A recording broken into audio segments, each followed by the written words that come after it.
If you hood educated, I'm glad you made it. Allow me to unfold my knowledge, wisdom, and understanding from a hood nigga's point of view to all of you here, there, and everywhere. Now check me out.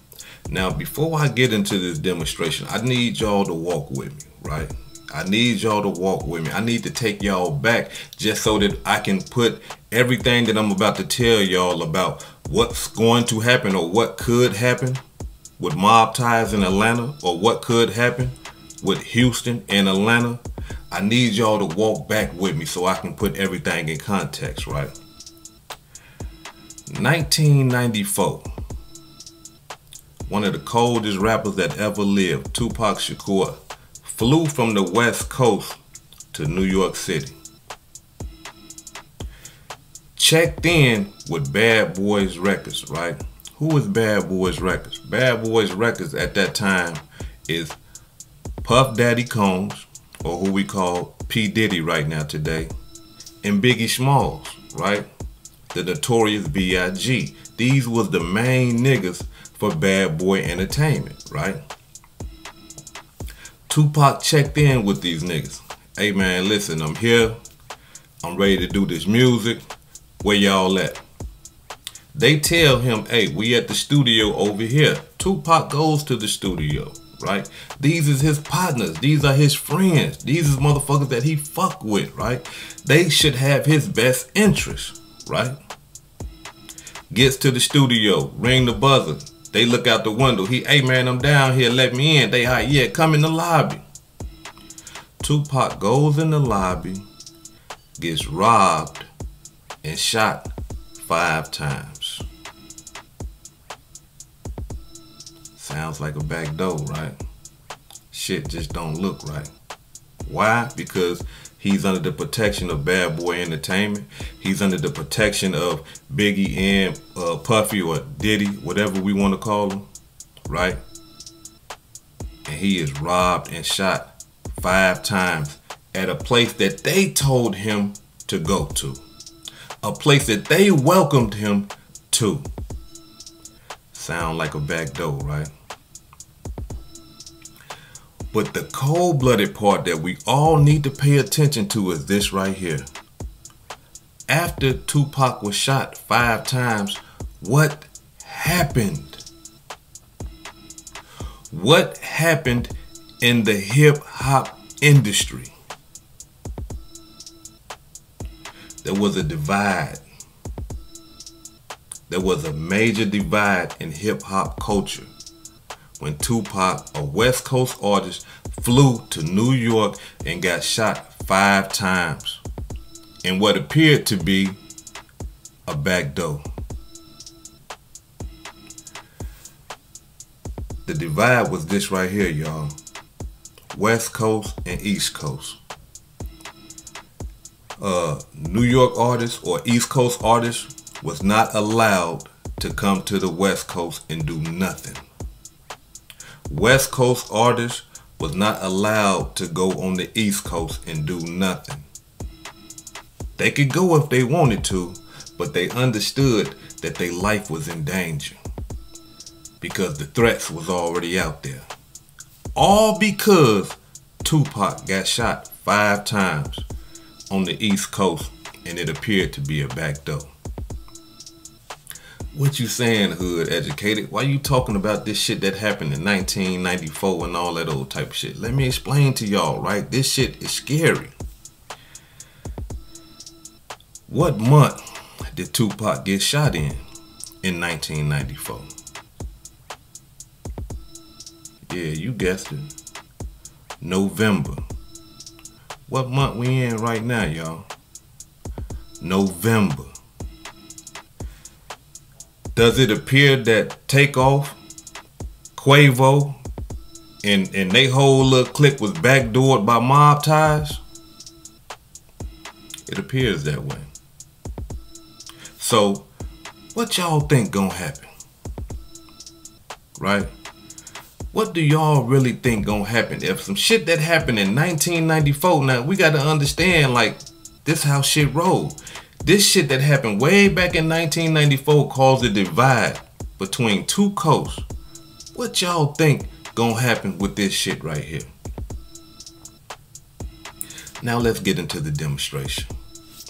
The first thing that we need to understand is this right here. These rap labels and shit like that right now, even though they call themselves rap labels, YFN, YSL, YRN, CMG, PRT, MobTies, all OTF, all this shit is gangs.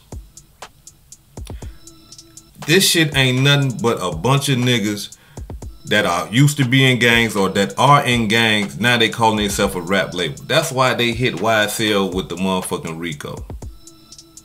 This is gang shit. That's why they hit O Block with the Rico shit. These rap labels now is gang mentality. It's not let's get this money, let's live a long time and all this old type of shit. This shit is gang mentality. What I'm trying to say to y'all is this right here. You gotta believe in your mind right now that Atlanta niggas, they ain't going for that shit. Why? Because it looked like a back door. It looked like a back door. So Atlanta niggas, Atlanta rappers, Atlanta artists, what's that boy named Baby Racks that already done came out and said, man, I ain't going to Houston. I ain't fuck that. I ain't fucking with Houston like that. Behind what they just did to Takeoff. You gotta understand that he's not the only one that feel like that. So draw off this right here. Quavo and Takeoff, right? When they went to Houston and met up with MobTies, them was supposed to be the safest niggas in all of Texas. Why? Because they checked in with MobTies. They in Houston. They on MobTies grounds. Ain't no way in the hell. Ain't no way in the hell that these niggas should have no type of conflict, no type of shooting, stabbing, fighting, arguing, none of that type of shit. Why? Because they checked in with MobTies. When that brother Quavo lost his money in that gambling thing, right? When he lost his money and there was a conflict about him losing his money, J. Prince Jr. was supposed to get front and center and clean all that shit up right then and there. It was not supposed to get that. It wasn't supposed to get that far out of hand. J. Prince Jr. was supposed to get right front and center and tell them MobTies niggas, bro, we ain't playing like that. This is our guest. He came down here. He with us. We gonna treat him as if we treat ourselves. We gonna treat him like he one of us right now. Why? Because he with us. So you not finna just take his money and then just quit in the gambling shit. No, you finna continue to gamble. Give this man an opportunity to get his money back. I believe if J. Prince Jr. would have did that, we wouldn't even be talking about this shit right now. But instead, J. Prince Jr. let the bullshit continue to happen. He let the bullshit boil over. Now what we got? We got Takeoff dead, rest in peace. We got Quavo feel like he done got backdoored and cheated. We got another one of their members shot. And we got another one of their members, a person of interest in the murder. And ain't no telling how many attempted murders they gonna throw on his ass behind that shit. It wasn't supposed to go like that. Not when you checking in. It's not supposed to go like that. Not when you under somebody's security. It ain't supposed to go like that. Not when you welcoming somebody to a place. Hey, we going to the bowling alley, man. Y'all come to the bowling alley. This what we on. It ain't supposed to go like that. So to niggas in Atlanta, it looked like a back door. And right now, Atlanta is a no-fly zone for MobTies niggas. Atlanta is a no-fly zone for MobTies artists. Why? Because you got niggas in Atlanta right now As a matter of fact, these niggas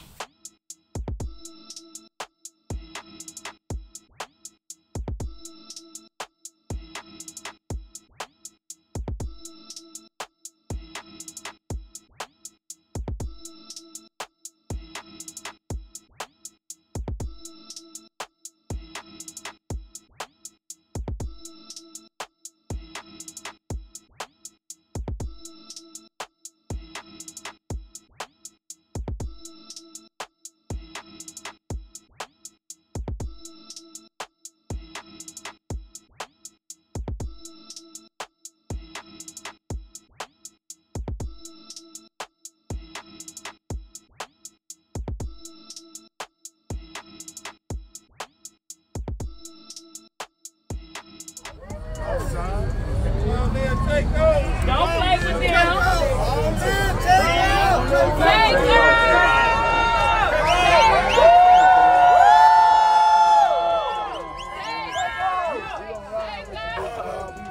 Takeoff! Now. Love you.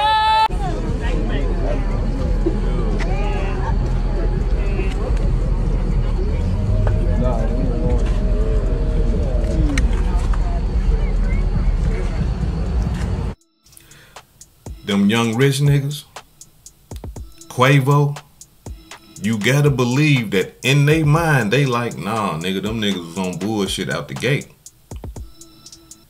Them niggas was on bullshit out the gate. Fuck that. If them niggas get caught in Atlanta, we on they ass.